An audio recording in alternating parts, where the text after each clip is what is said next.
Say something. A pleasant good night, good night, good night, good night, one and all. Good night indeed. God is truly amazing, and He is God all by Himself. He specializes in everything that are impossible. I just want to first apologize for that break in transmission. Yes, uh, Minister Althea had a little technical difficulty, and before um, thing by time she tried to correct it on her side, it knocked me out as well. But nevertheless, we are back alive and well. Yeah, we're not gone away. We're still there. We're not each up on the gully side either. Yeah, we're rooted and grounded in the word of the Lord. So please start back your watch party. Yeah, big celebration. Yeah, send out your things and all of them things there and start your watch party. And let us have a wonderful time tonight with this discussion. I do apologize for those of you who have been wondering what is going on. You don't know. That's how it goes with the internet world. Yeah. So we want to give God thanks and praise for His goodness, His loving kindness. Yeah, His goodness, His loving kindness, and for all He has been doing. So start back your watch party, invite, share, yes, and let us get on with this. Yeah, the devil is just a liar, and she's back. She is back. It's the levels, yes. So over to you, Minister Garden. Hi, everyone. Sorry about that technical glitch, as Pastor Redeem has already said. I'm now basically streaming from my phone's data because for some reason, of late, my internet at home has been acting up. I think there are too many stuff on it. So that's what's been going on. So I just tried to reboot, and in so doing, everybody had to reboot. Even you had to reboot. But that's all right. Things happen. Things happen. So as I did mention before, we're talking about value tonight. For the past little while, Pastor Redeem, he has been teaching from Psalm 27. And he had reached down to around verse 10 or so, where, David was saying, when my father and my mother forsake me, then the Lord will take me up. So from that verse, we were basically diving into forsake.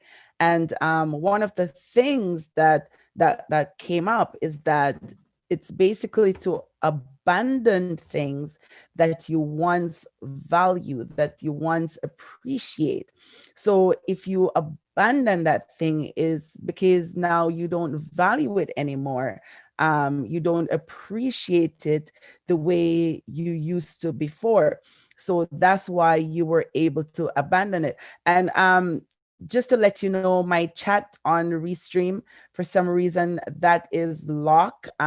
It's not opening, and I won't be able to see the comments and stuff like that. So I don't know if Sister Keon is in the background. I'm not sure. And can see anything, or if Pastor Redeem is able to see anything on his phone.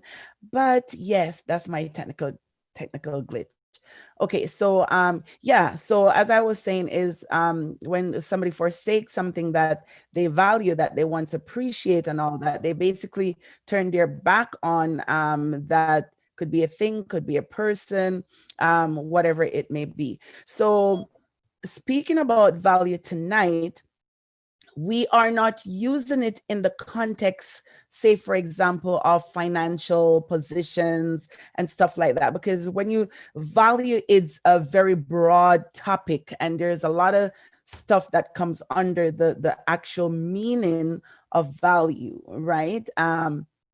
So in order to keep it in context, we're gonna be speaking about like individuals, and under individuals, it could encapsulate, say, for example, your work environment, your church environment, your home environment, that way, as the person on a whole. So the first thing that I wanted to throw out there is the meaning for the word value. And yeah, we can find different meanings from different sites and all that, but the one that I choose to speak about, sorry, just admitting someone in the Zoom room. That would be no other than my sister, Minister Keon, and she is always looking in that direction. I think her neck must be hurting. Pastor, we cannot hear you. You know, honestly, every time she look that direction, I look to see where she look and I can't see it. Look, see if you see it. Come here, look, I can't see it. She's actually looking at me right over by my corner. No stars. Yes, right over my corner. See? Right there. That's it. Right there.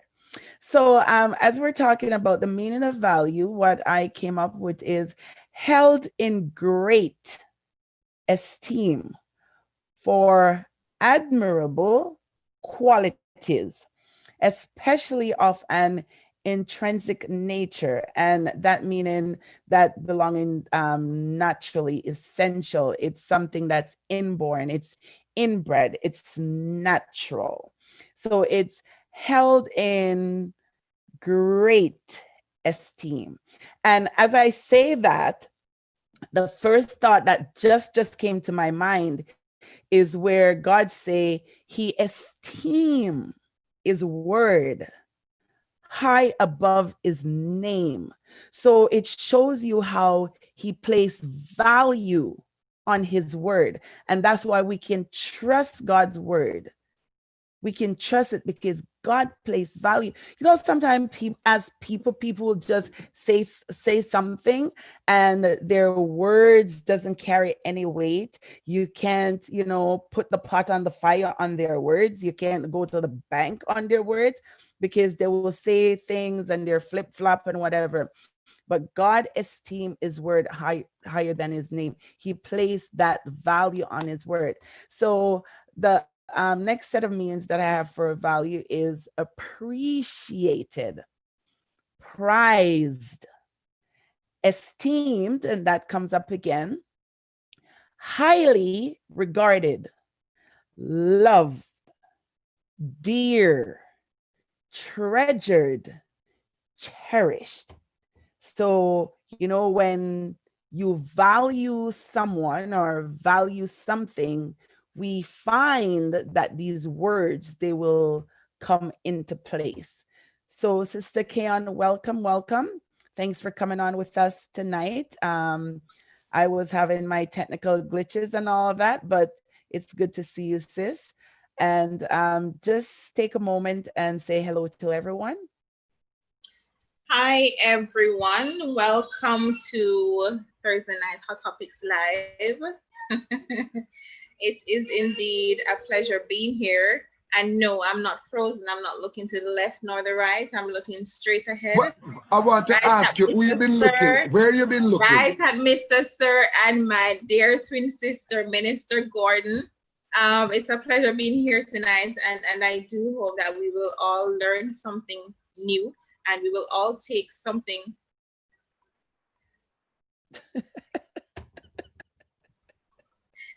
from tonight's program. So happy to be here with each and everyone. Thank you, Minister Gordon, for the welcome. Those are just my few opening remarks. And Mr. Sir, you need to stop giving trouble. Okay, Mr. Sir, from the meanings that I've given, would you like to say anything before we go further? Yes, the meaning that you have given made me recognize that I'm not as dunce as some people think. Yeah, because I comes very close to it. It's in the levels. Yeah.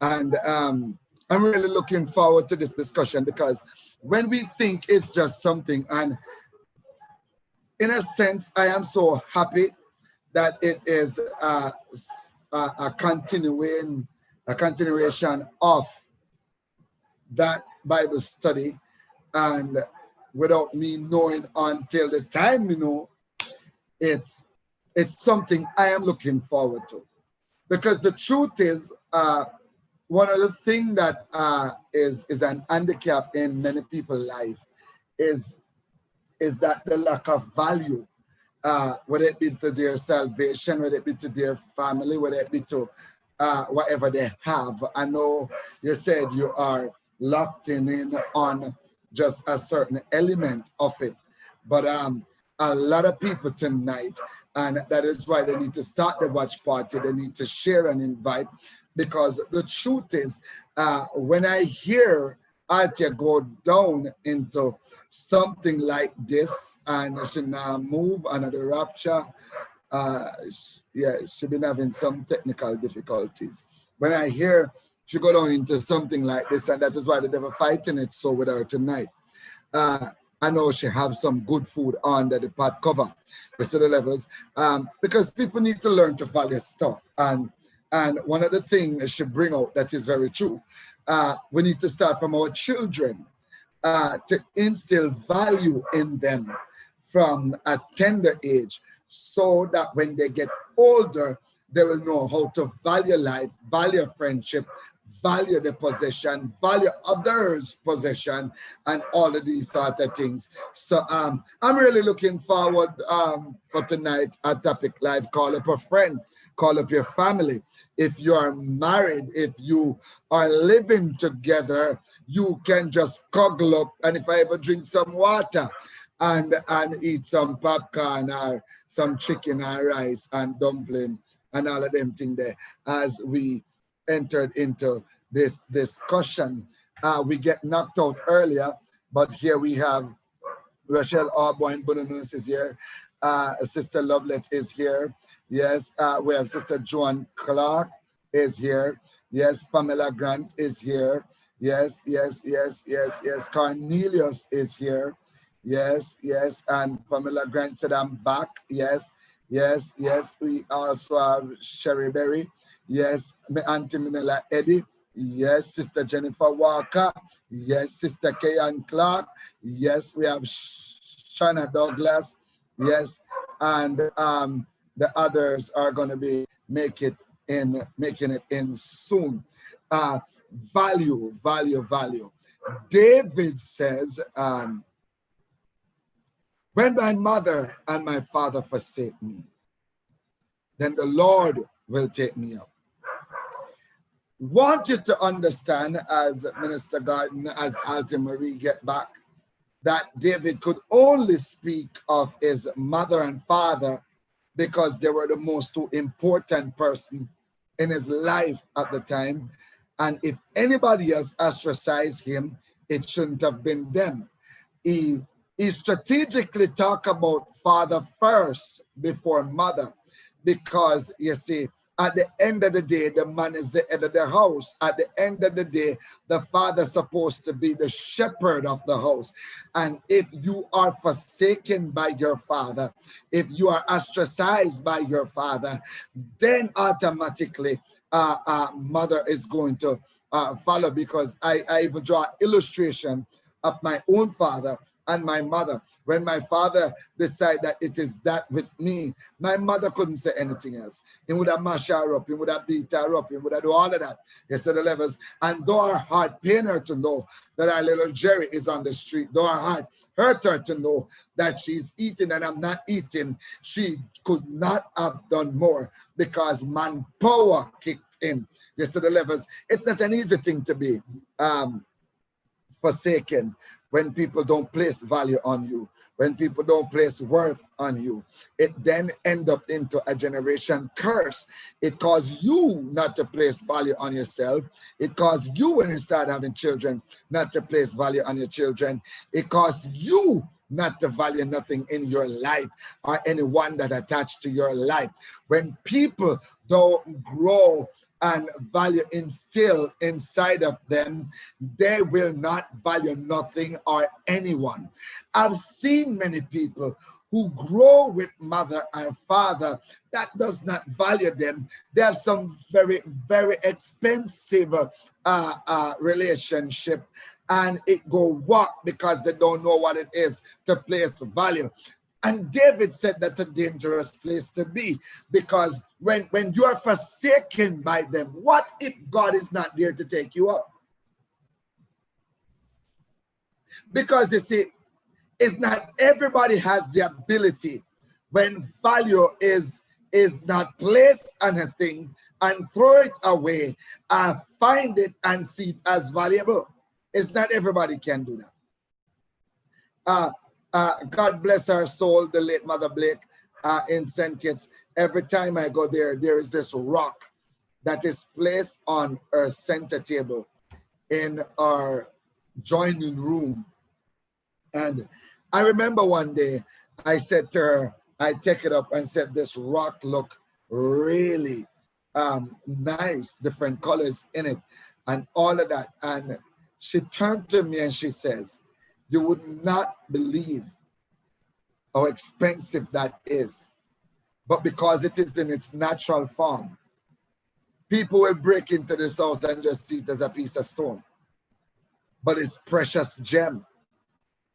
It just not got, they just refuse to put it through the refining process to bring out that sheen, so that when you see it, they say, wow, this is expensive. But it just looked like a piece of stone that we could have thrown off anything and forget away. But I like how she put it. A thief would break into this house and see it right there and leave it, because he don't know how valuable it is because of the outlook of it. And that is how some people look at you. Some people cannot bring the value or your worth out of you. They just can't. I know, and people think that I should be spirited when I say this. I know that I would not have been the preacher that I am today if Reverend Johnson had seen me as other preachers had seen me. But he saw something more valuable than they saw. So he spent the time to cultivate it. And now they on the outside of the fence want me to take their invitation and come to their church and preach their crusade. So tonight's topic, I'm looking forward. I'm looking forward. And she's in the chair. Drum roll for her as we go down this road. Minister Garden, over to you. The enemy is not looking forward, because it's the first time I have all this problem. I decided, okay, I'm gonna pick up my phone to go into Facebook to see the chat from Facebook, and then everything just went out. I was like, okay, it happened again.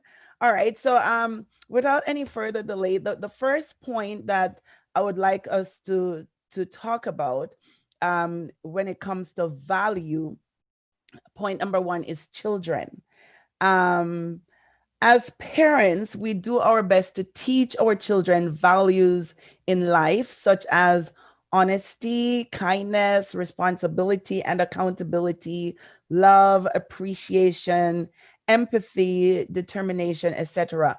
We try to mold them, with the right values so that they can grow up the right way. And we also use the word of God in order to guide them in such a way. And the reason why I start with children is that if at a young age, they're able to identify value, they're able to identify what core values are, what it means to them as an individual, and what it means to look for that in other individuals and appreciate other individuals, then it would help them to grow up to be better people. And not only that, it will help them to grow up to be better people, in say, for example, appreciating other people, see the good in other people and all that, but it would be able to help them identify when others do not see the value in them. Because let's say, for example, your children are home. You tell them that you love them. You tell them that you appreciate them. You embrace them. You do that, on a daily basis and whatever. As they grow up with that love, that tenderness. Say, for example, with you and Isaac, he grows up with that love and that tenderness. He is emulating that from what he sees and for what's given to him. So when he grows up, if somebody treat him in mean ways or mistreat him in any ways, he's going to see that, what, there's no kindness in how that person is treating me. There is no gentleness in the way that person is treating me. This cannot be right. It cannot be right. So it will not be accepted as the normal, right? So if they're able to identify that even from a young age and they grow up with that, then it's better for them, and it will help to shape and mold them into better, children, go through adolescent stages, their teenage stages, their adolescent stages, and as a grown-up, it helps. Yeah, it does. And you couldn't ever start with the first a better leg than children, because that's what the Bible really meant when it says, train a child in the way he ought to go, and when he's old, he will not depart from it. Spirited people think that the Bible is saying baptize the child and make the child know that that's what. No. It's not. It has nothing to do with Christianity. When you train them in the way they are supposed to go, it will be even easier for them to accept the Lord as their Lord and Savior, right? It's simply saying, teaching them value, true value of life, self-worth, manners, to respect others. Before I give my life to the Lord, I've been around in many relationships, many. And sometimes there are these young ladies that you try to treat them with a certain level of respect, and you place a certain value on them, and they get nervous with it because they were not trained to value themselves. So these are those that says, if you not kick me down, you not love me. I literally had an ex-girlfriend would tell me, say, me not love her because me not thump her down and spit in her face and box her down. And me tell her, I said, before me do that, she said, I am a soft man because I don't do these things. And me still look on the beautiful girl like you talk about kick down, box down and spit in her face. It's to the levels. So it's how we fathers speak to our daughters that teach them that I have a daughter named Kitanya Esther, and a man can't fumble them bubbles with them. No, I'm being honest. I can talk about them. Prime example. Because when they were like 5 and 6, and I'm going to the spa to do my manicure and my pedicure, I used to take them. I take them to restaurant. I speak to them with a level of respect and all of that. Yeah? So that when time they grow old, they will understand. Now, you can tell the type of parents some people have. Just watch their mannerism. Watch how they place value upon themselves. Yeah? I saw me turn and make your heart change. I saw my mama turn. I saw my father turn. And they just worth 10 cents. So when you try to place them at a value of $1, you have a problem with it. They will think that you're against them. They will think that you is the value you place on themselves. So you start the right vein, because the world is where it's at today because our children are not brought up, are raising, are bringing up, are drug up the right way. Yeah? And that's where the breakdown of the family comes, the breakdown of the community comes, the breakdown of society comes, the breakdown of the world, because our children, we miss the mark with them. It is says that when a child, the first 5 years of a child's life are the most important years. They lock everything, every trend, every way. I mean, like that cup there, you know, I have a seat though. I like the color. Is it the level? Just put it up in my cupboard with my name on it. Me like it, me like it, me like it. That's the quickest thing I could grab. Auntie Minella buy the cup there I for was, me. So I was just trying to, I was just trying to go mute and take the video off, but it no, just man, you know me in the fridge. You know me in the fridge. It just got stuck. I couldn't do anything. Well, I put on the cup and my auntie buy for me. You see the levels? Yes. But it's just reality.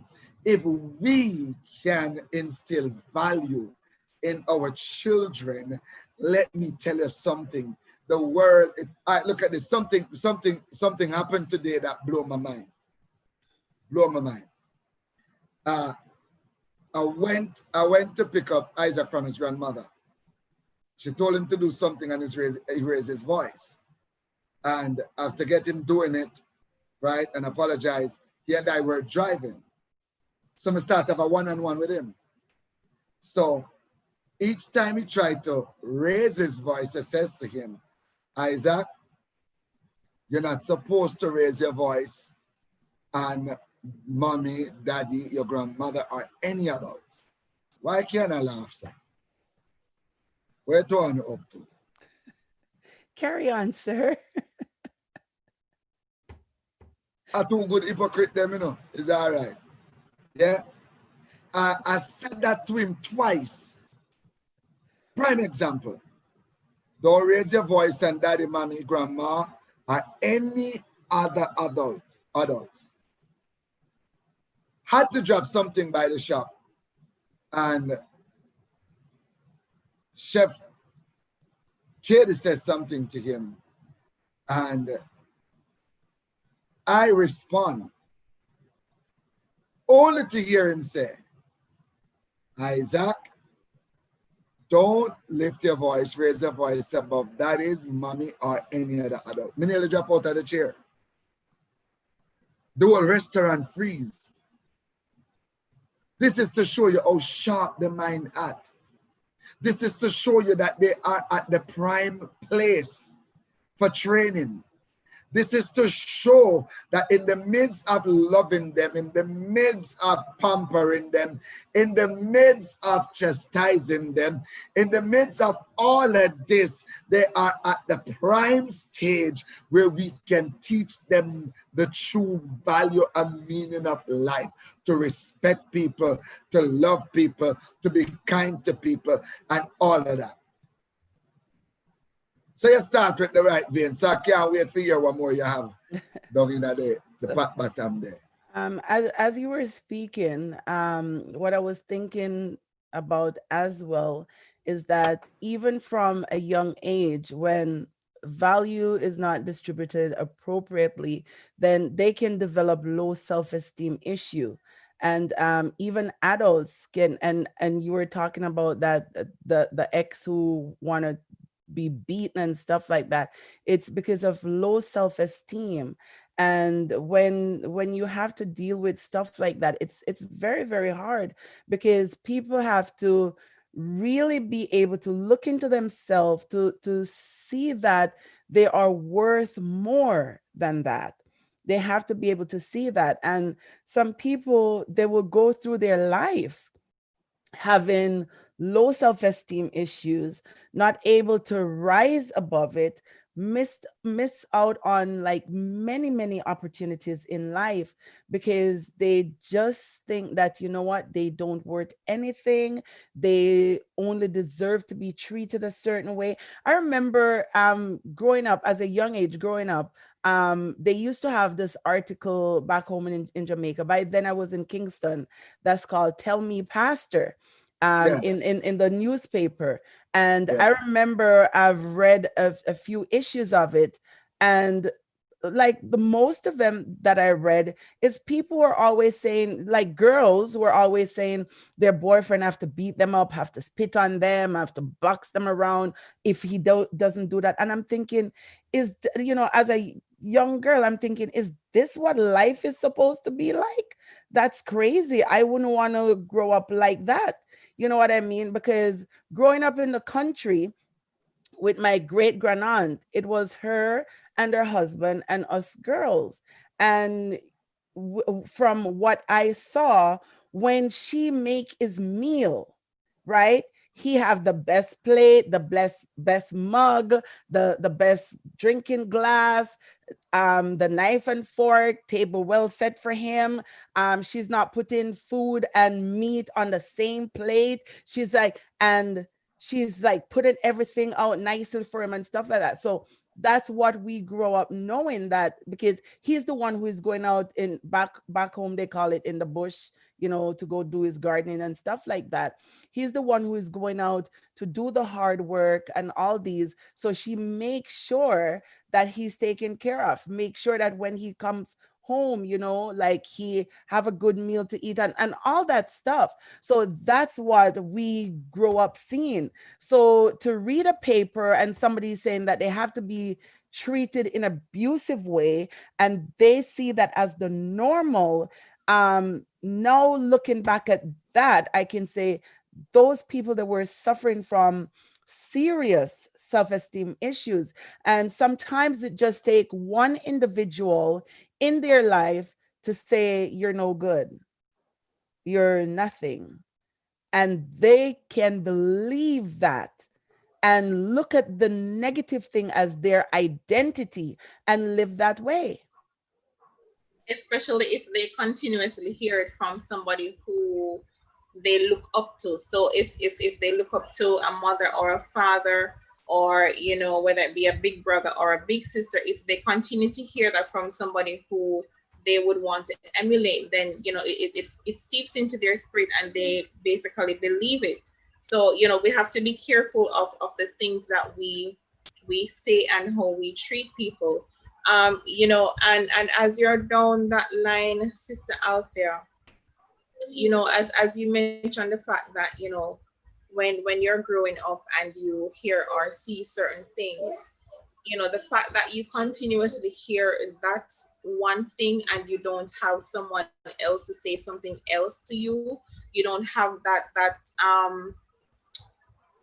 person, that help, or that support system, let me put it that way, that support system to teach you the right way, to teach you how you should be treated, then you grow up believing that's how you grow up, accepting what you have been told by, whether it be the mother, the father, or whoever you're looking up to.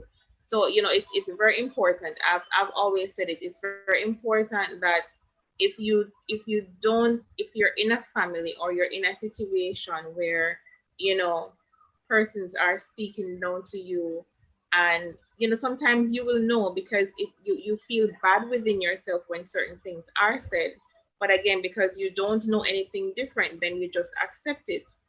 So when you're in that situation, it's very good to have a support system, someone that you can rely on to help you, to groom you, to teach you certain things, so that you will definitely come to learn and know your worth and accept it and live by those values. I think Very, very profound. But you said some things a while ago that had me right big toward jumping, right? You talk about growing up and see how, daddy goes to the bush, and when he get home, mommy treat him with his meal and all of that. This is where the world and society need to go back to. Place value on fathers. There is no much value placing on fathers right now in the home. There is not much. There is not much. And I have enough experience of that I can speak from it. Yeah. It's always at times you find mothers to think because they bring the child for 9 months and they go push out the child, they have more right to the child than the father. So therefore, all I wanted is a child, and then all the attention and everything goes to the child, and all of that, and not knowing that they are also teaching the child that not to value father, not to value the parents in the home, not to value authority, not to value all of these things, and to be appreciative, right? I mean, me used to grudge my father before me get put out. My father would just done lick down my mother. And when she cook fin rice and chicken back and put it in a fin plate, to think I want king she serve. And we used to say, boy, mommy, you're foolish, you can't poison him back food, you can't give him running belly, you can't. No, serious. You dares not touch daddy plate. You dares not touch daddy cup. You dares not lift that pot cover till daddy food come out. And that's why the Bible says that the older woman must teach the younger woman that when they get married and start having family, they'll be able to guide their children into likewise manner and give the respect and the value, place value where it is to be placed in the home. Is reality speaking. Then a 24th century women here, they're not business. And it's just the truth. It's so true. But just to interject here, going back to what we were just talking about, the placing the value on the father in the home and the sharing out the food and stuff like that. And it's something that I've seen with my own eyes. Back then, it doesn't matter how hungry the child is. They could be starving. Papa's food have to come out of that pot first. He has to be served first. And after he is taken care of, then us children's stuff is taken care of. Now, like I've seen with my own eyes where, you know, children are a little bit cranky or fussy, as they would say. Their stuff get taken out first, and then, you know, the husband's stuff or sometimes other people's stuff get taken care of first. So it's like, it's gone the flip side for some reason. So when you're saying that the value need to place back in the home, like even as it was back then. Yes, it's reality. And people need to understand children are very much smart. Children can be manipulators. True. Yeah. When a child see mommy or daddy place them in certain aspect above the parent, they take that a long way.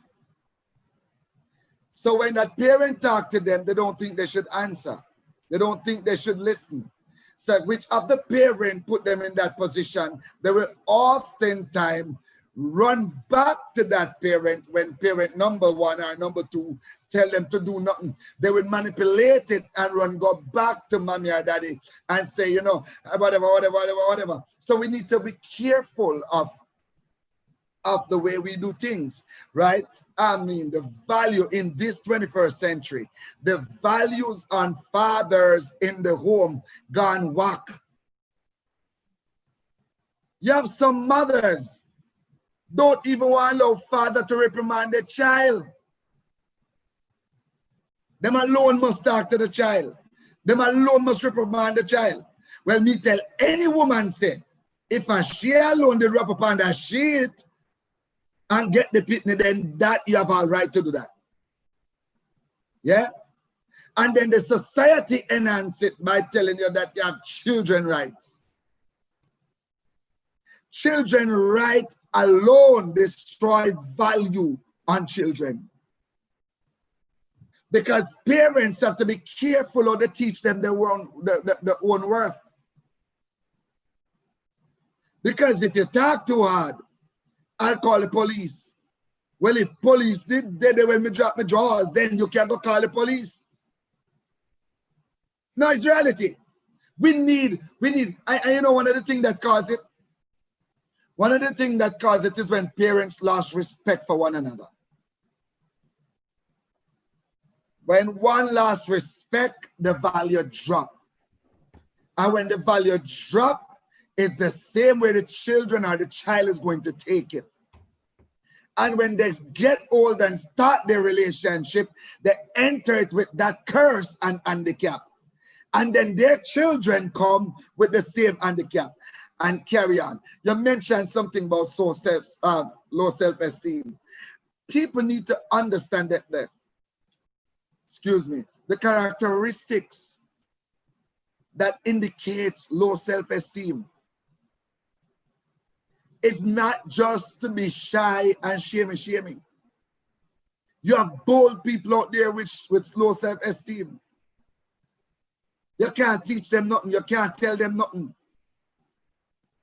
They take everything for what it is not. And it's not their problem. It's not their fault. It's how their parents grow them and what instill in them. So when David says, when my mother and my father forsake me, David was actually saying, I thought I would be forsaken all my life.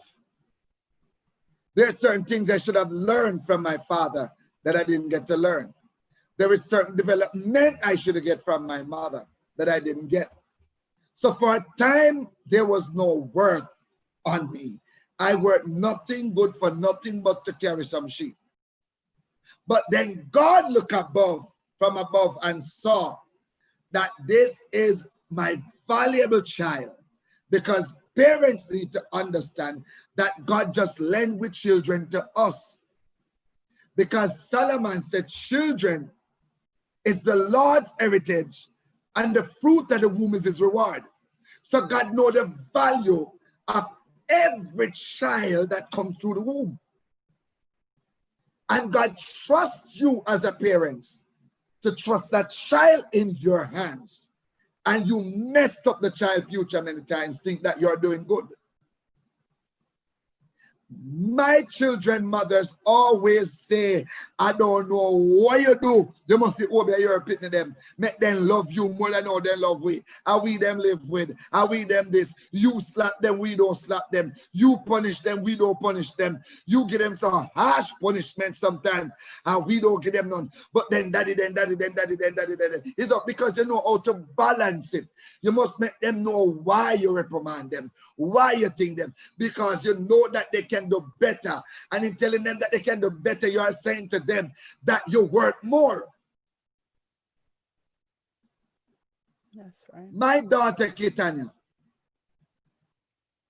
9 years ago, I started her off with a business. 9 years ago. And I turned to her and I said, sweetheart, I'm going to bail you out only one time. You know, I've never had to bail her out one time. You know why? From she was a child and I'm doing awnings, I'm doing whatever business, she's right there with me. And I teach her values, self-esteem, and value others, and value our potential too. She took that one little business, and there are times I could not afford to send anything to other children. And she was able to say, Daddy, don't worry about it.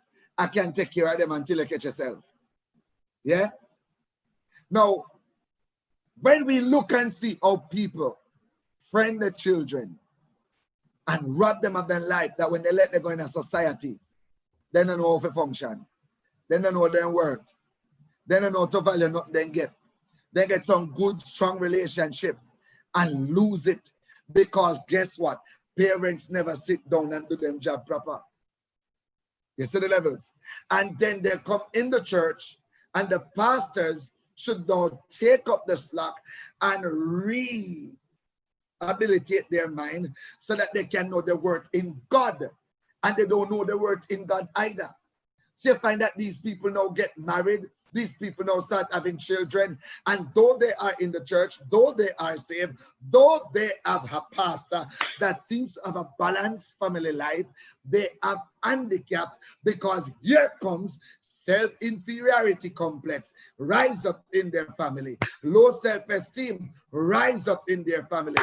Have a good wife and can't value her, have a good husband and can't value him, have good children with great potential and cannot value them. So hence the family just start to be a dormant family and stagnant and not going away. Thank you, sir. So we need to start from the home. Amen. And children. Amen. You know, I was looking at something, sorry sis, I was looking at something the other day on, I believe it was on WhatsApp, that say, do not teach a child to get money and, you know, the focus be on getting money, but teach them how to value it. Then this way, when they get it, they will know how to handle it. So value it, it goes a far way.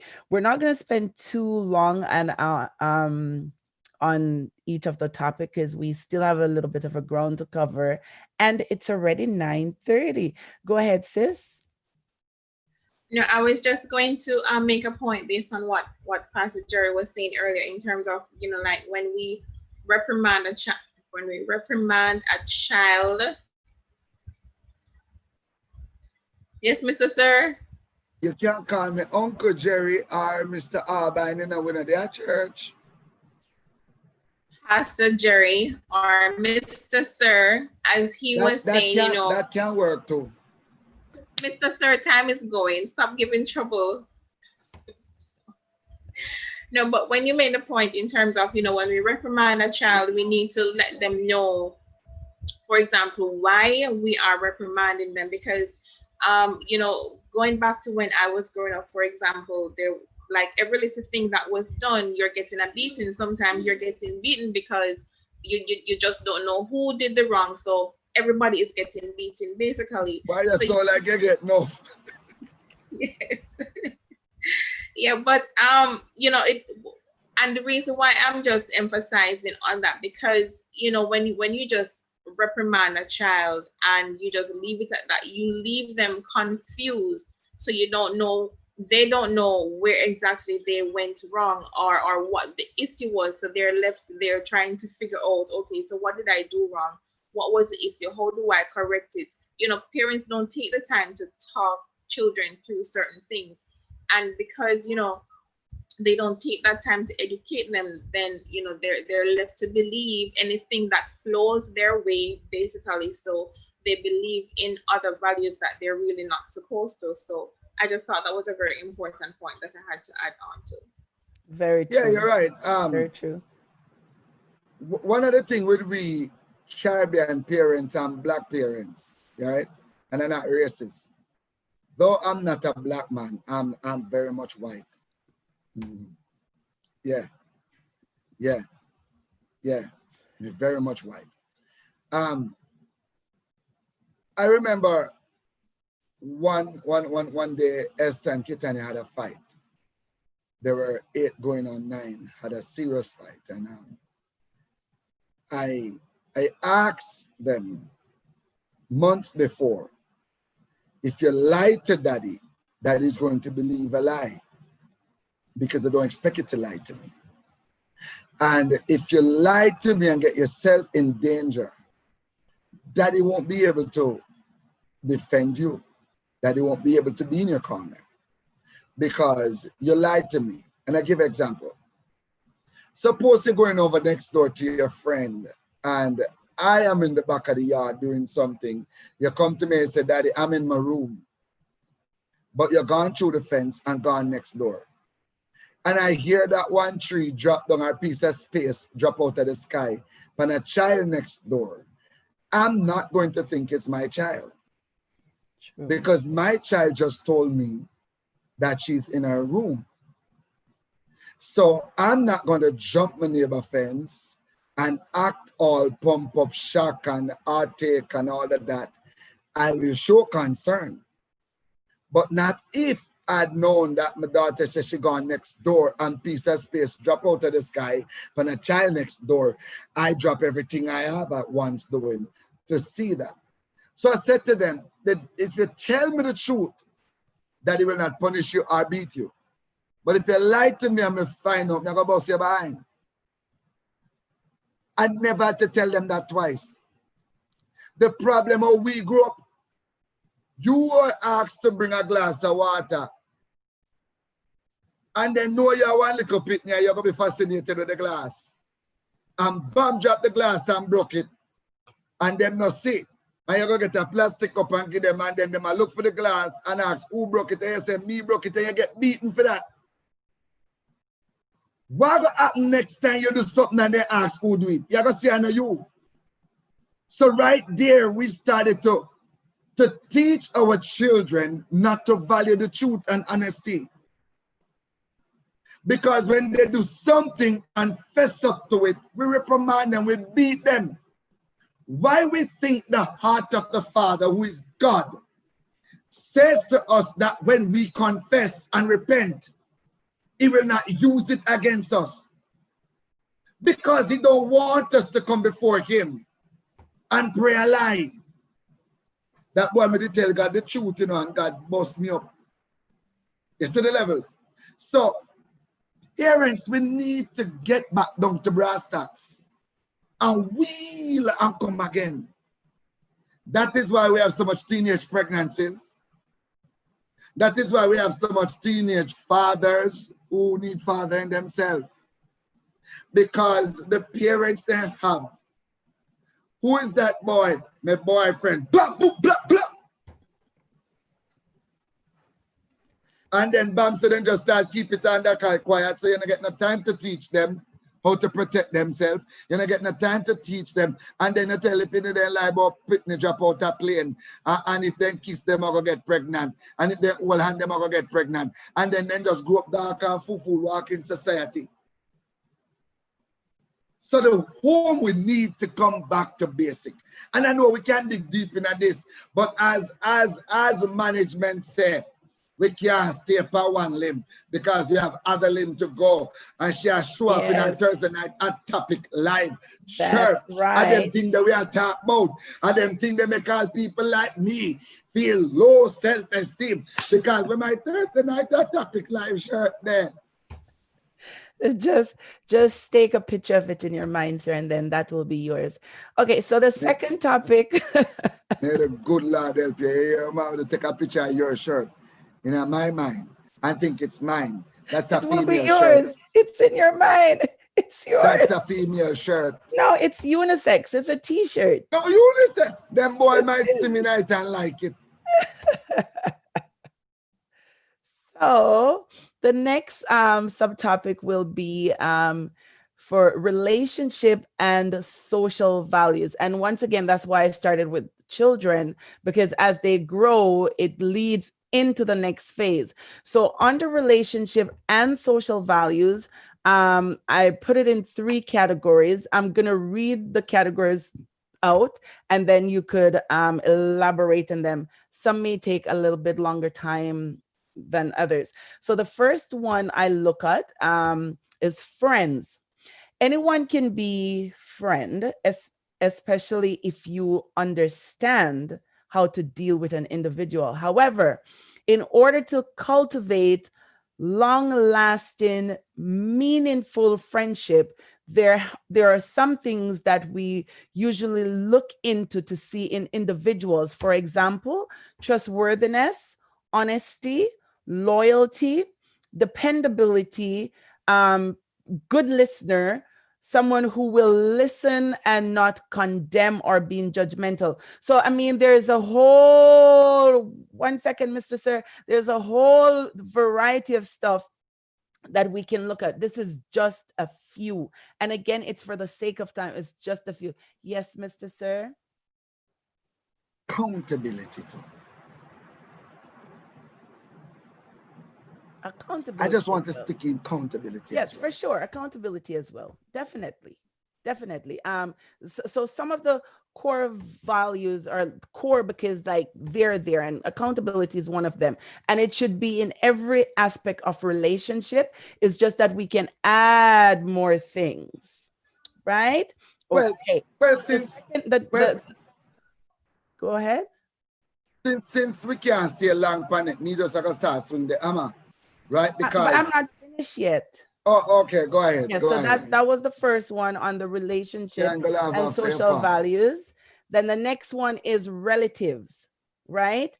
Maintain core moral values. So like I just said, we're still going to maintain the core moral values, be respectful, maximize on opportunities to give positive feedback, acknowledgement, and appreciation. And then the next one is spouses. So I do it, I don't want to say to the level of importancy, but the way you deal with a friend might not be the way that you deal with an enemy, relative versus spouse, right? So that's why I just put them in different categories. So with spouse, I also have you still maintain core values, maintain respect of person and the person's opinion, honesty, appreciation, integrity, go the extra mile, demonstrate love, be each other's first priority. Do not allow outsiders to interfere with relationship. And once again, this is very wide.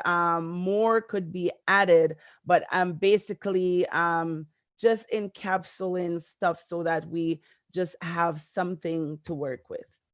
So go ahead. The first one. Friends. I believe the nosedive for friendship begins the day Facebook walk on the scene. I honestly believe that. The day Facebook was made, designed, created, and released, I believe it put the value on true friends, because it allows the mind to think that friend comes and goes so easy, right? That by the push of a button, I'm your friend. And by the push of a button, I defriend you, unfriend you. You're not my friend anymore. Hence you hear people brag and boast. I got Oprah on my friends as my friend. I got Jim Carrey as my friend. I have Denzel Washington as my friend. I have Sylvester Stallone as my friend, and they really told. I mean, I always love bust them bubble. They know you. Because all of who you list out, I have people to monitor them page. So when you say, hi, Oprah, I love that dress you have on. She have one line that go right back to you and say, thank you very much. Oprah don't even see that. Oprah don't even know your name on her Facebook page. And it's the same way people transform friendship now to their life. When your great-grandfather out having brethren and tell us some things them got through and survive, some disagreement they have had and still stick it out. Yeah? Sometimes one pair of shoes and them a bounce it between two of them. Yeah? When your grandmother and her best friend are lend each other sugar and salt and a borrow it back, nobody don't know about it. No. Everybody put them business on Facebook. You can tell when some people having a bad day. You can tell when some people relationship have problem. Because them put out some little nuggets out there like things that them alone are idiot. Like some other persons out there now go pick it up and sense it. Right? And friendship need to be valued more than just the push of a button. Bishop Neville Owens once told me, Evangelist, I am one man that value friendship. I keep relationship because it is important to do so. And I never forget that when he told me. But the truth is, Minister Gardner, Althea, in the midst of trying to keep friendship, it's a two-way street. I can't try to be your friend and you not try to be my friend. I can't be working at our friendship to work as a friendship and you just stand there and not do nothing. Never work out. Never get fed up. Never get frustrated. And that goes friendship, marriage, lovers, parents, whatever. I have people right now vexing me because they say me not call them. Boy, you not call me. You come at me yard, you name out of my party, you left and you not call me. Because me eat out of them party, expect me to call you every second of the day like phone work one way. You can't call too. And then some of them take the time to take their phone and text you and say, boy, you not even call me. How am I do? With the same energy, with the same thought process. You could have do it another way. You could have said, boy, I'm just stay here and think about you and everything all right with you. Look at the difference. Look at the difference. It go both ways. I have bishops, I have prophets, I have apostles that me tap call them phone. And I plan to start delete them number out of my phone. Because them are going to say, yes, them are father, spiritual uncle, spiritual brother, spiritual this, and they love but you and every day have to get up and call. They can't take up their phone and call you one day. Me don't need them type of thing there. Chop them up like a bad habit. And if you have people in your life as your friend that you always been bringing to the table, and them just sit down at the table and receive it, chop them off. Chop them off. Chop them off. Me Althea, a friend, she called me and me call her, though sometime these days she will call me and long after me see the call. Yes. Me and sister, a friend, sister Kayon, yes. We call each other, we link up on each other. Reverend Johnson, he don't really wait for me to call him. He call me every day and then I check up on with you. It goes both ways. That's what relationship is.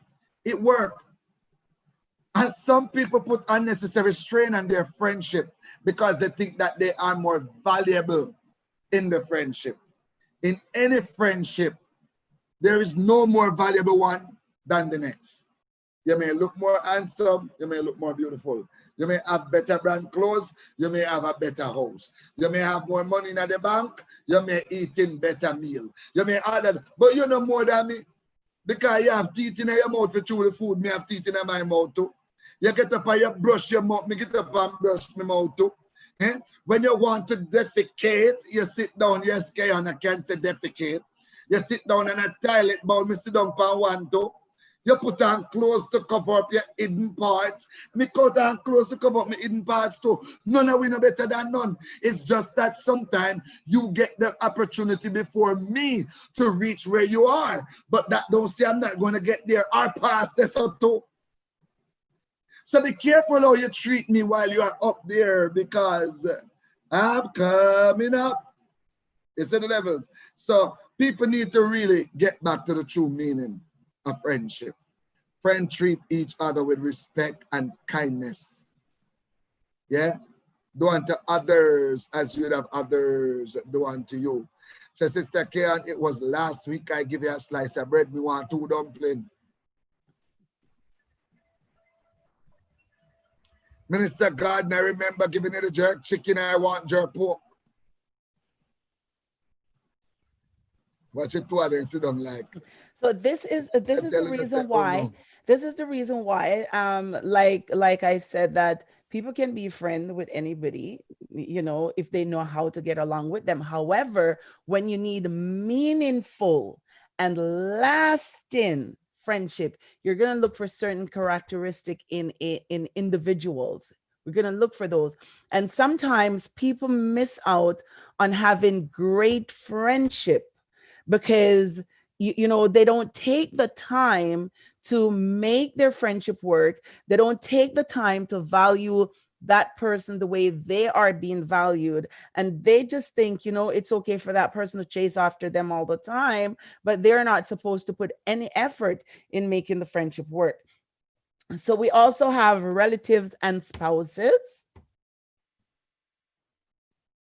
Relatives. Before Mr. Sir continues with his piece, when you read everything, Sister Althea, and you were listing out the different aspects of each relationship and the values that we should have for each type of relationship, I think it goes back to where we initially started from the home, from the family. So because you have some persons who weren't taught certain things, it now pushes them out into the world to experience certain aspects of a relationship, whether it be friendship, whether it be intimate relationships. So some persons unfortunately don't learn the different type of values, or what their value is, or what their worth is, until they have gone through certain experiences, basically. And even when they have gone through certain experiences numerous times, it really boils down to the Holy Spirit helping them to come to realize what they're really worth. Because some persons can go through the same situation 20, 150 times, it doesn't matter how long, because they are there on their own trying to figure it out. They don't really know. So it takes a level of a spiritual level to really bring them to the understanding of helping them to know what they're really worth. That's right. Or you just go to the what them store the name now, that you can go, the haberdasheries, or and just go buy one price stamp and just stamp on them for what you think they worth. Because sometimes you do all that you can do to show them how much you value them, and then they see it. They just can't see it. They see it as something else, right? It's the same thing that was happening in David's family. David's brothers thought that they were more valuable than David. They thought that they were more than David. In fact, David Poopa thinks that them did work more than David too. When we say Sister K and David, poor guy, David Poopa thinks that is why when the man of God went to his house and said that, I come to anoint the king, he brought out all them boys that he put above David. And there's a little saying that I love, that one man garbage is another man treasure. And I've seen countless relationship out there where a man of a woman, I feel to say him at the woman world and the woman can't do without him, and him just treat her anyhow, and she just step out and go take up a little cudger down the road, and the little cudger goes up boom and turn her in a queen and princess because he never know her worth, and vice versa. There are some woman get some king, but because he not come with a crown on his head and him come in a golden robe, sitting in a chair, he come in our little slippers, our little red, yesterday levels, not much education or nothing, and all of them things there, he now come from nowhere, because when you look on him poopa and him mama, and all of that, the two of them to make one, and all of that, and she treat him like a little garbage, yeah, and all of them things there, and then boom, when she walk out in life, and he say, oh, he can't do that, and he go down the road up and one little Mary, and a little Mary just treat him like a Jesus, you see the levels, yeah, and bouncing. Then sit down and say, look what I had. And then they walk and tell their friend, oh, I had him. I had her. Yeah, you did, but you never know the worth. Because you treat them anyhow, you talk to them anyhow, you anger their stuff anyhow. When you want to know how people respect you, look how they treat the things. Look how they value your stuff. Look how they value you compared to others in their life. I can tell my value anytime I walk in anybody's life. I can tell how they value me by seeing how they treat me compared to others. whether it be friendship, whether it be family, whether it be marriage, whether it be church, whether it be clergy, whether it be whatever, I will just tell, because I know some prophets who know some prophets too. And they say they love me and respect me as a man of God, but the way they treat me compared to how they treat them, the prophet there.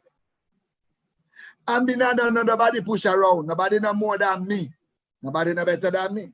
I like to use me as an example, that's all right. You see? And then later on, who they put up as big ticket,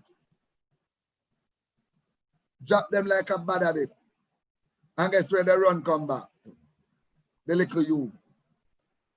The little you. And that is why I tell people, one of the worst things you can do in any friendship, any love life, is when people don't value you and you place value upon yourself. Whether it be you break the relationship, whether it be you move on from the relationship. One of the worst things you can do is for them to come back and say they are sorry, give them another chance. One of the worst things to do is to give them a second chance, because 99.9% of the time when they are given a second chance, they really prove that they still don't value you. A young lady sat with me yesterday evening, asking me as a pastor what she must do. Her ex-boyfriend leave her since 2011, cause tell her bad with all kind of thing. She tried to talk back to him a couple times, and every time she says something that him not like, I appear bad with him and tell her what to do from one of it do. But now him I run back at her, I ask her for a relationship. Me ask her how many times you give him a chance. She said countless. Me say, well, you are idiot if you give him another chance, because if him just got in bed last night and wake up and tell you say in change, and you believe that you're a mad woman. It's reality. It's time for us to make people know that I know you don't value me. And I can see evidence. Because what you say is problem between me and you and stemming from me, I see you put up with it with other people. The things that other people do that you applaud them and appreciate them, I'm doing it and more. So it's time for you to know your worth in any relationship that you're in. And place value upon yourself. And let people know say you value yourself. No matter what it comes with. Most of the time it going to come with a separation, because some of them not human enough to say, I am sorry. Forgive me, let us go again. But I always want to treat you like you're underdog. Family or no family. Spouse or no spouse. Because when people don't value you, it simply means that they're going to disrespect you. I was actually waiting for you to make your point, to say that whether it be friends, relatives, or with spouse, one of the core value that is missing, especially when you see that there are problems in these area, is the core value of respect. And when respect is destroyed, it's very, very hard. It's very, very hard. And that's one thing that people need to work on, because in any relationship, doesn't matter if it's at work, wherever, people can have disagreement. People can have some kind of issues that they may not see eye to eye on, but it's how it is dealt with. If it's dealt with in a disrespectful way, then that causes tension and all kind of little problems. However, you could have a total differences of opinion on a matter, but just because there is respect in the way you disagree, or the way you say, you know what, they have a saying that they would say, you agree to disagree. So that's your views. I respect your views on the matter, because yes, you're entitled to your opinion. So I respect your views on the matter. However, this is how I see the matter. And you can respect my view. We might not agree in the end, but it's just the way we treat the things that we disagree with, is just the way we talk about it. Because some people, unless you see it their way, it's a problem. You have to see it my way, because my way is the only way, right? And whenever there is disrespect and dishonor, then it pose a problem in any kind of relationship. Now the next, go ahead, sir. Just one point here. Uh, we need to put a tag on disrespect, because a lot of people only categorize disrespect as me telling you some upsy word, or me stamping and walking off. But disrespect goes deeper than me telling you some words.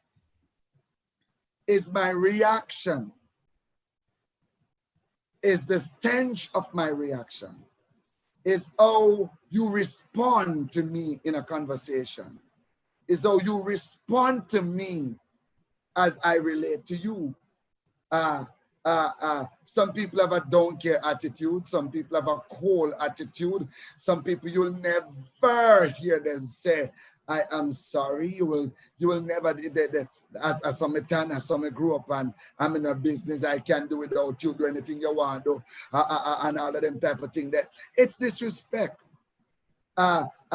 Me trying to talk to you and you just saying that, I'm not to say, it's disrespect. You get up and just make your own decision, do your own thing. It's disrespect. No dialogue, no conversation. Band just walk through the window and see one new table in the house. You just go buy a new table and then tell me, say, nothing wrong with my table, at least a table in the house. Disrespect. At least give me a choice in the matter, a say in the matter. Even if you don't want me to be apartheid, at least act as though. Yeah? So, a lot of friendship, relationship, and marriage suffering from that. Yeah. Sometimes even in my own marriage, me have to say, boy, God, you alone have to help me, because coming from two different backgrounds, two different nation, two different everything, have to be very careful how you deal with things and anger things and all of them type of thing there, right? Because Jamaican, we have a strong charisma, attitude, all of them thing there, and then the Antiguans, whatever. I can talk about my marriage, I can't talk about yours. It's in the levels, but sometimes it's for people to come to a reality and a sense and say, here the levels now. It no matter where you come from, respect is respect. It no matter where you come from, love is love. It no matter where you come from, kindness is kindness. It no matter where you come from, friendship is friendship. Some things that we're blaming on certain things, nonsense. Nonsense. So I just wanted to throw in that. One at a time, we must have a little tag on that and just broaden the scale on the respect part. Yes. Like I mentioned before, I'm missing everything in chat. I can't go on my phone because I don't want to be kicked off again. And my chat on the computer is not coming up. I don't know if Sister Kian is seeing I wonder what's happening in chat, if anybody had any questions. I don't know if Kian's seen anything, but all I'm seeing is the logged in. Rochelle Arbine is on with Rosemary Campbell, Jane Clark, and others. Sister Lovelet is on. Yes. Joan Clark is on. She's saying, to God be the glory. Sister Pamela Grant is on. Yes, and we have Cornelius on. Not seen much comment and not sure what is happening. And yes, we have Sherry Berry, Auntie Manila Eddie, Sister Jennifer Walker, Shanna Douglas, Sister Kayon, yes, Sue Richards, yes, and we have I think this is my minister colleague, Archibald best friend, one of his best friend that we have been praying for. The name spell George. George. Yes, George. He and his family watching. And good night to you, sir. And we are always in prayer for you. We have Norville Russell. Mary Phillips is here. Mary Phillips is here. She was just on another program, but she loved me so much that she ran out of that room and come into this one. So the levels, Sister Green is there. And yes, Mary Phillips said, hello, family. Yes, I'm not seeing much comment, but the login is here. One of the worst thing to happen to any married person is when your spouse devalue you. When your spouse devalue you, it kills you in you. And I'm speaking generally. I don't want nobody come point no finger upon my marriage. I feel one better. Yeah? But when a spouse, I'm speaking generally, when a spouse can sit down and devalue their spouse, not even Jesus being nailed on the cross is brutal as that. Because for the rest of the lifespan of that marriage, that person is placed in a position where they would want to speak and don't know if they should speak. If they want to be honest and don't know if they should be honest. If they want to be happy and don't know if they should be happy. When a spouse can reach a place where they have no expectation because of the spouse not valuing them. Take it from this pastor. I bet you're throwing the towel upon the marriage. Reality. And then you look and see they are valuing other people that is not even significant to their life. I was talking to a married lady about 2 years ago. And she keep complaining. And I said to her, the time you take to complain, work on solutions. And you know what she said to me? She said, do it make sense, try. Because don't matter what she do for her husband to feel special, he not feel special. I talked to another one that says her husband is cheating on her. And she ready for divorce. And our pastor says she for divorce because Bible give her the right because he might cheat.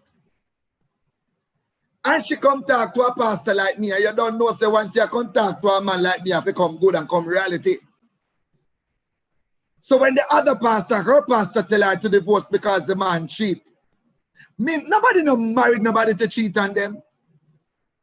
Nobody no married nobody because they hate them. It's love take it to the altar. It's attraction cause you to end up in bed. Nobody now gonna take off their clothes and give their body to somebody that they don't think worth it.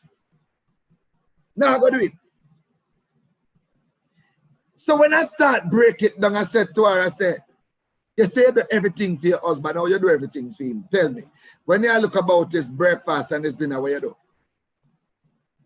Why, pastor, me make him in tea, now he love coffee tea, me make him coffee tea, and then when you're ready for it, he go throw it out. He love baked chicken, somebody does make him baked chicken and in the oven, and when he ready, he go share out for him food. Somebody say, in the time span of him sharing out him food, how the children eat, we share them food and we give them. But him have to go take him food up. I say, you know what your problem is? Yes, you are doing everything for your husband, but it's how you are doing it. Men pride are different from female pride. We're pride foolish. I don't know why God choose to give us foolish pride. But God gave women one of the greatest hints of how to get your husband to even eat off of your foot bottom. Honor the man. He might go do some foolishness, honor the man. He might go make some mistakes, honor the man. Yeah? So I said to her, you ever stop to think? I said, when last you sex yourself for your husband? Boy, Pastor, we have big pitney now, and we have this, that.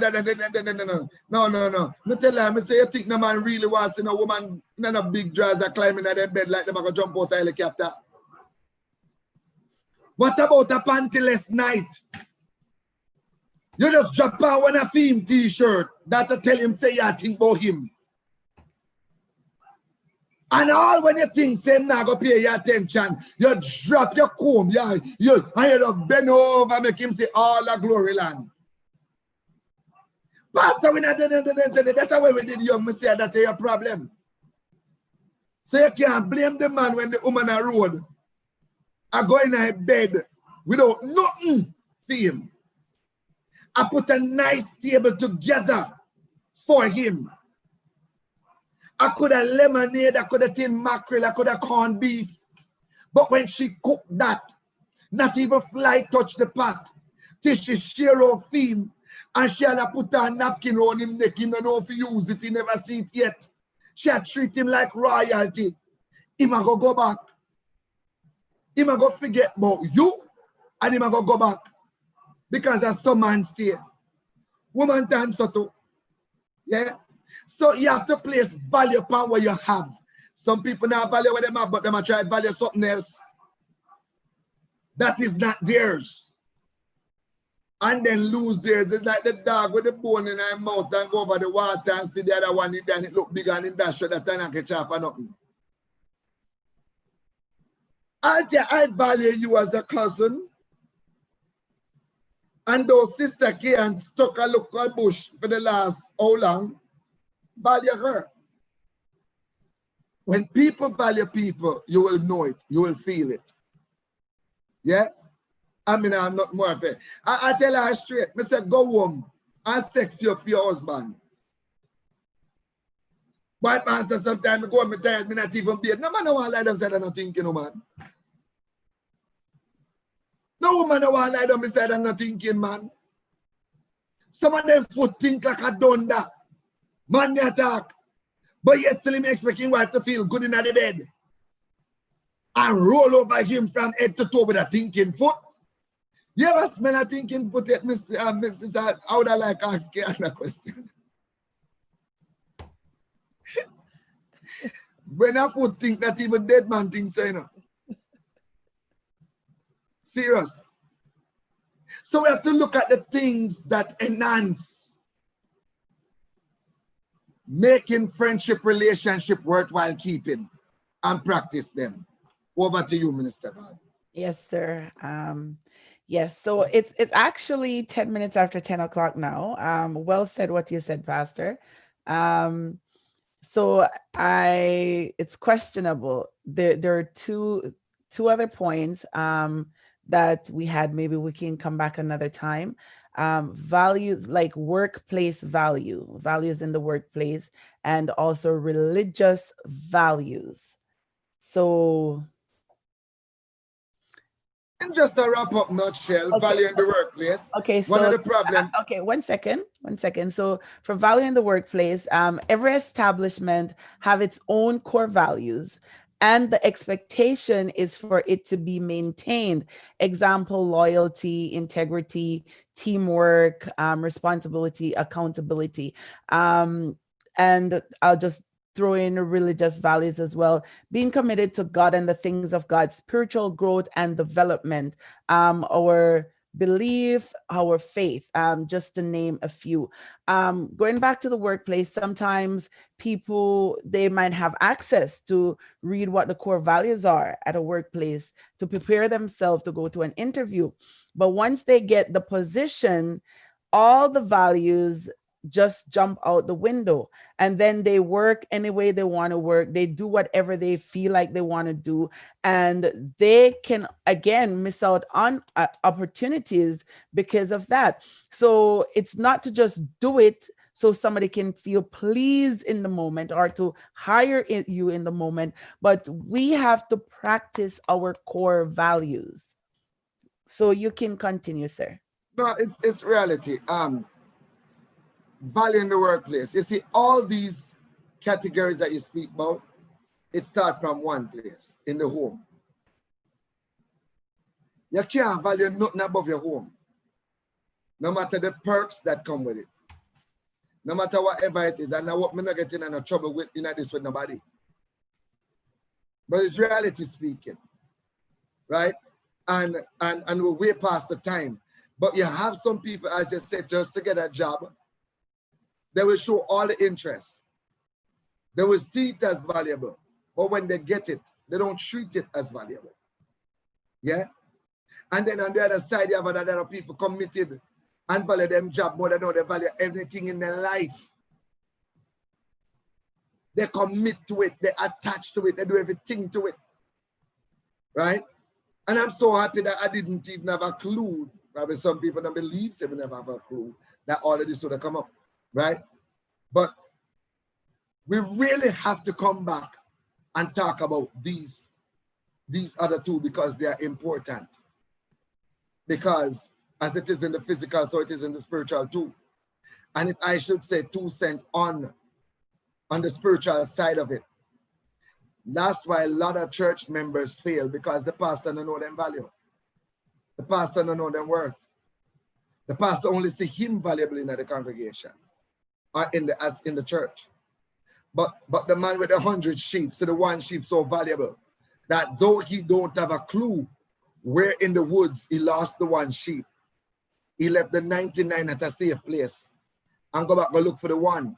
It's not that he was greedy. It's not that he was selfish. It's not that he didn't love money so much that he would put himself through danger, walk back through all that journey to find the one sheep. It's just that the one sheep was valuable to him and he needed to get closure, right? Many people's life in the church world would be better today if the pastor had known the value on their life. Many ministers who break away and go start their own ministry would not have if the pastor didn't know their value and their worth. Many sisters that get pregnant and drop out of church would not have done so if the pastor did take the time and place value. How do a pastor place value on members? The time you spend to cultivate them, the time you spend to feed them, the time you spend to guard them, the time you spend to guide them, the time you spend to lead them, the time you spend to protect them, the time you spend to do all of that, show them that they are valuable to you. I know I'm valuable to my Reverend Pastor Johnson, and that is why I don't care when none of them promise me out there to come be them evangelists and them this and that. Me nah go nowhere because I use them when I use it. Them a place a one-time value on you, but when time then tired of you, then kick you to the curb because the value was never sincere. It was I buy them, I buy you, I bribe them, I try to bribe you. So I'm simply saying that these two we must come back with it, and next time we go and broaden the panel so that we can dig deeper in all of them things there. Yes, to the level. So I mean, I know we're past our time. Vivian Williams is here. Yes, and we have Jack is here. Sister Mary's laughing at you and Amisha laugh at, right? Yes. Sister Joan Clark say you're cracking her up. Yes. And Sister Rosemary Campbell, you have a ball for murder. Yes, at the levels. Sister Winsome is also here. But the thing is that Thursday night at Topic Live is where we talk the truth. We don't put mask over nothing. And if you're out there as a wife, may I tell you, if you're not sexy up for your husband, may I tell you something, you're committing a crime. And if a husband out there not carrying himself clean and proper for his wife, you're committing a crime. No man no want to kiss the man with nothing in mouth. Go brush your teeth. Yeah, go to the dentist, get a clean, get some go to say Clorox, but no Clorox in your Listerine. Yes, to the levels, sort yourself out. And no marriage is too far gone where you can't pick up the pieces and try. It's to the levels. And if you don't want to pick up the pieces and try, just talk, say you want to come out. It's to the levels. Yeah, just sing goodbye world, but not put world, they put the person name there. It's to the levels and sort out. But life is too short. The coming of God is near. Let us get these things right. Put value where value is placed. Jesus said it best to Peter. Peter gave to Caesar what is Caesar, and unto God what is God. In other words, you can't value God and don't value those you bump shoulder with on earth. Understand? Yes, and like I was saying a couple of days ago, that my pastor, Pastor John C. Taylor, he said that where value is not defined, abuse is inevitable. That means it will happen. Somebody will be abused because they don't see the value that is on the other person, or person and other things as well. So we have to be able to define value. We have to know what is valuable to us, and we have to be at the place where we demonstrate core value so other people see that in us as well. Because it's not a one-way stream where, we are expecting people to see us as being valuable and we are not, reciprocating and all that. It's not a one-way stream. So what we would like to see be done in our life and how we would like others to treat us, we have to treat them as well. Sister Kayon, any final thoughts from you tonight? Before Sister Kayon, Minister Vivian Nash, Real Talk Community CEO and founder, is here, and she said it is sad that people only value you when they can use you, and that is so true. That is so true. That is so true. That is so true. Yeah.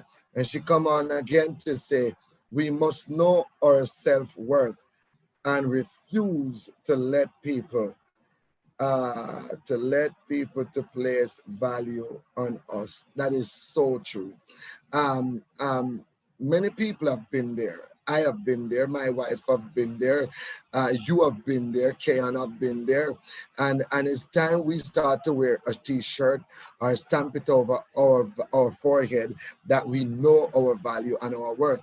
And don't settle for less. Even if people go and walk out, leave you, let them walk out, leave you alone. But don't settle for less. Don't settle for less in no friendship, no marriage, no relationship, no nothing, no church, no settle for less. Because God placed a high value tag on us, that He sacrificed His own Son, my God, for us, even when we never worth it, even when we never see Him as any worth. Some people still don't see Him as any worth. She said, I find that person's value is based on what they think they know about you. That is true too, because a lot of people devalue me because we never got to school, and then they walk into a room, a convention, a crusade, a seminar, and guess who have the mic? And guess who for jaw drop? Me have the mic for them jaw drop.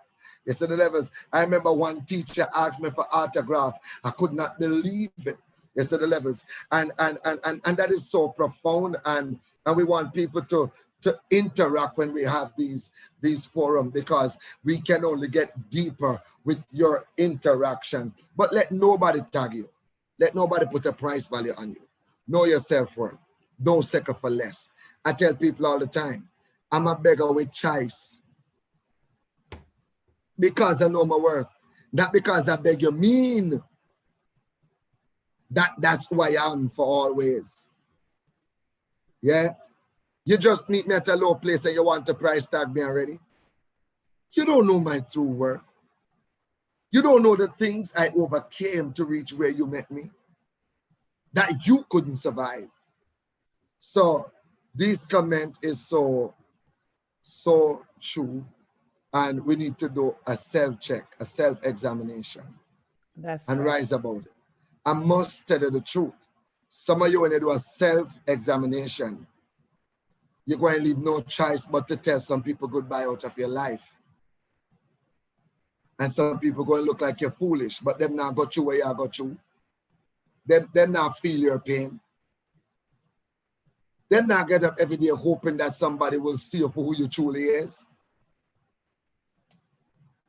And you might feel shocked as a pastor telling you that, but no matter what kind of relationship it is, if you don't see where value is placed, quit. Walk left it. Because when you're dead, you waste time for one person value you, somebody else down the line go and see your work. Yeah? So my last statement tonight is for you to just know your worth, value yourself, and don't live beneath that. Yeah?